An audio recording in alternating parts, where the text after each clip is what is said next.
ধান সবজি চাষ ছেড়ে পদ্মফুল চাষকে বিকল্প পথ হিসেবে বেছে নিয়েছেন পূর্ব বর্ধমানের কালনা ২ নম্বর ব্লক এলাকার কৃষকেরা।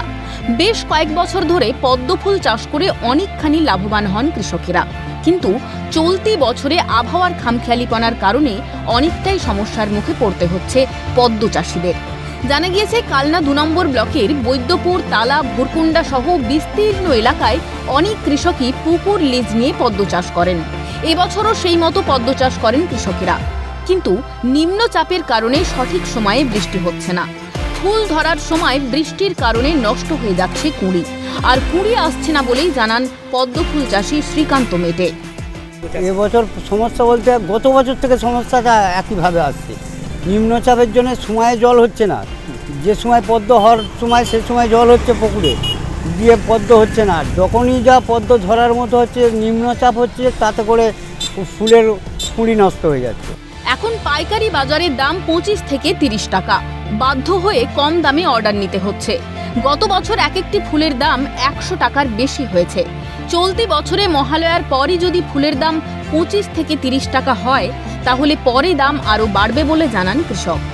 আজকের বাজারে আপনার 25 থেকে 30 টাকা পাইকারি হচ্ছে কলকাতা। এটা কি আরও বাড়বে বলে মনে হয়? বাড়বে মানে মাল না পেলে সমস্যার মধ্যে চলে যাবে। মানে খুব যারা বায়নাপত্র করে রেখেছে তাদের কি অবস্থা হবে আপনি চিন্তা করুন না। আপনারাও কি কম পয়সায় বায়না নিয়ে? হ্যাঁ, নিতেই হয়।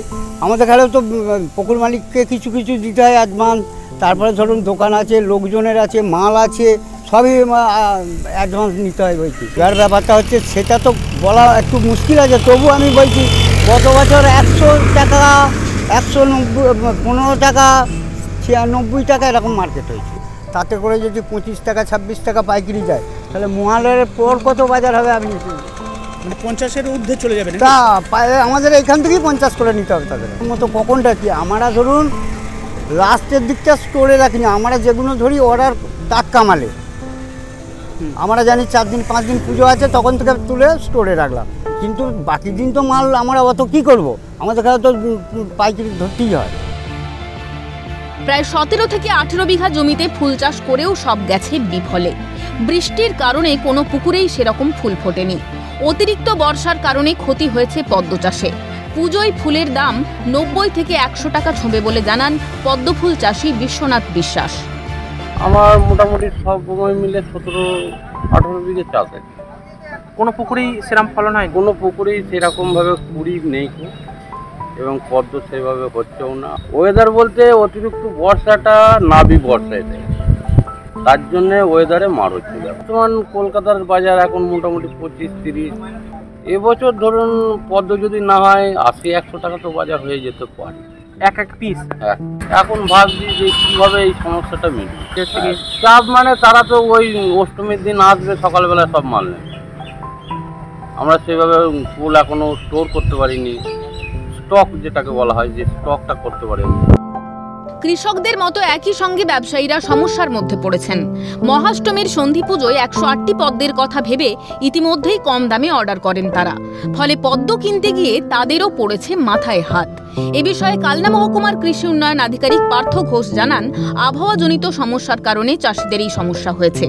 যেহেতু আবহাওয়া প্রতিকূল নয়, তাই ওই ফুলগুলির জন্য আর সেরকম কিছু করা যাবে না বলেই জানান তিনি। বর্তমান বছরে দেখা যাচ্ছে যে একের পর এক নিম্নচাপ বা প্রাকৃতিক দুর্যোগজনিত কারণে এবছর কিন্তু সমস্ত ফসলের ক্ষেত্রে একটা খারাপ প্রভাব পড়েছে। পদ্মর যে সঠিক সময় যেটা কড়িটা আসা বা যেভাবে ফুলটা ফোটার কথা, প্রাকৃতিক আবহাওয়া তারতম্যের কারণে সেইভাবে কিন্তু কৃষক ফুলটা পাচ্ছেন না। যেহেতু এটা একটা প্রকৃতিগত কারণে, যেহেতু আবহাওয়া যেহেতু এবছর পদ্ম চাষের ক্ষেত্রে অনুকূল না এবং সমস্ত ফসলই আমার ক্ষতিগ্রস্ত হচ্ছে, সেই জন্য এই মুহূর্তে ওই পদ্মগুলোর ফুল আনানোর ব্যাপারে সেরকম কিছু করণীয় নেই। পদ্ম কন্দ জাতীয় ভূ আশ্রয়ী বহু বর্ষজীবী জলজ উদ্ভিদ। তাছাড়া পদ্মফুল ভেষজ গুণ সমৃদ্ধ ফুল গাছ। মানবদেহে ক্যালসিয়ামের ঘাটতি পূরণে এর ভূমিকা অতুলনীয়। চুলকানি ও রক্ত আমাশয় নিরাময়ে বেশ উপকারী এই পদ্ম গাছ। অরূপ সেনগুপ্তের রিপোর্ট, ক্যালকাটা নিউজ।